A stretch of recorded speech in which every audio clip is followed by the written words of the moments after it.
Riders of the Apocalypse, we welcome you to our weekly show. When you leave a comment competing for the best comment of the week, don't forget to include your account name with all the right capital and lowercase letters so that we can find you and give you your well-earned gold. In this episode, I Want to Live, Sacred Teachings of Pete, Finally, a Fair Fight, Trolling, Wasteland Style.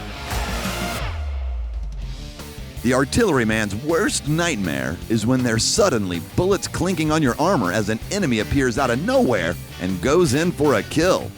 Seeing no other way out, Flamethrower jumps off a cliff and catches the pursuing vehicle with a full burst in midair.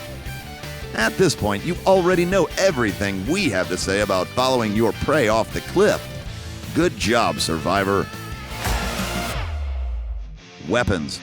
All those guns, lasers, and whatnot are just trash.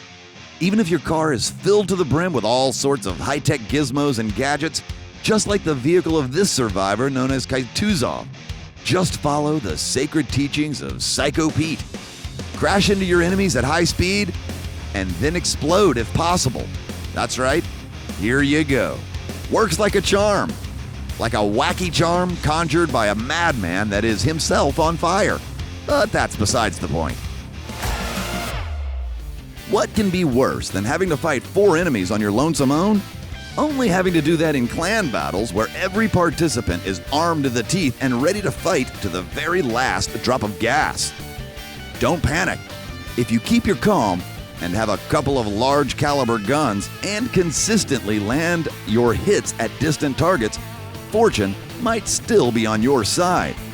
We're talking about the goddess, and not the thing that shoots wheels, by the way. PRL Java, congrats on your win. Every respectable survivor has to have at least one arch nemesis.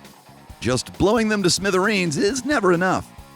A much better course of action is to push their wreck of a vehicle into the zone, and then capture that zone while they're watching. Well, that was the plan, but then a bunch of other enemies zeroed in on the capture site, so Virus 377 had to improvise. The end result?